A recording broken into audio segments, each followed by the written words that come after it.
ಚಂಚಲವಾಗಿರುತ್ತೆ. ಆ ಒಳ್ಳೆಯ ಯೋಚನೆ ಶಕ್ತಿಯನ್ನು ಪಡ್ಕೊಳ್ಳೋದು ಕೂಡ ಮನುಷ್ಯನ ಒಂದು ವ್ಯಕ್ತಿತ್ವವನ್ನು ಬಿಂಬಿಸಲಿಕ್ಕೆ ಒಳ್ಳೆಯದು. ಈಗ ನೀವು ಒಬ್ಬ ಒಳ್ಳೆಯ ವ್ಯಕ್ತಿ ಆಗಬೇಕಂದ್ರೆ ನಿಮ್ಮಲ್ಲಿ ಚಿಂತನಾಶೀಲತೆ, ಒಂದು ವಿವೇಚನಾ ಶಕ್ತಿ ಒಳ್ಳೆಯದಿರಬೇಕು. ಆ ನಿಮ್ಮ ಒಳ್ಳೆಯ ಸಾಧನ ಮನಸ್ಸು ಬರಬೇಕಾದ್ರೆ ಕಾನ್ಸಂಟ್ರೇಟ್ ಮೈಂಡಿನಿಂದ ಯೋಚಿಸಿ ನೋಡಬೇಕು. ನಾವು ಒಂದು ಒಳ್ಳೆಯದನ್ನು ಸಾಧಿಸಬೇಕಾದ್ರೆ ನಾನು ಯಾವ ರೀತಿಯಾಗಿ ನನ್ನ ಮನಸ್ಸನ್ನು ಗಟ್ಟಿಗೊಳಿಸ್ಕೊಳ್ಬೇಕು. ಈ ವರ್ಷ ನೀವು SSLC ಒಳಗಡೆ 95% ಮಾಡಬೇಕಂತ ದೃಢ ಸಂಕಲ್ಪ ಮಾಡ್ತೀರಿ.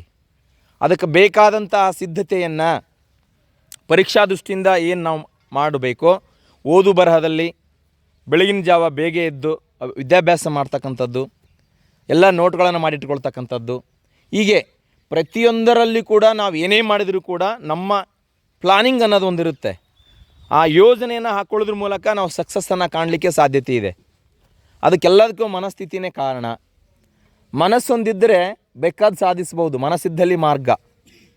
ಆ ರೀತಿ ಒಳಗಡೆ ಈ ವರ್ಷ 10ನೇ ತರಗತಿಯಲ್ಲಿರ್ತಕ್ಕಂಥ ವಿದ್ಯಾರ್ಥಿಗಳು ಸಾಧನಾ ಮನಸ್ಸನ್ನು ಹೊಂದಿ ಈ ಮಿಷನ್ 40 ಏನಿದೆಯಲ್ಲ, ನಿಮ್ಮನ್ನು ಯಥೇಚ್ಛವಾಗಿ ಕಲಿಕೆಯಲ್ಲಿ ಹಿಂದುಳಿದಂಥವ್ರನ್ನ ಅಟ್ಲೀಸ್ಟ್ ಪರೀಕ್ಷೆ ದೃಷ್ಟಿಯಿಂದ ಓದಿ ನೀವು 40 ಮಾರ್ಕ್ಸ್ಗಳನ್ನು ತೆಗೆದುಕೊಂಡು ಕಂಪಲ್ಸರಿ ನೀವು ಪಾಸಾಗಿ ಒಳ್ಳೆಯ ಒಂದು ಫಲಿತಾಂಶದೊಂದಿಗೆ ಮುಂದೆ ಸಾಗಿ ಅನ್ನುವಂತಹ ಸಂದೇಶ.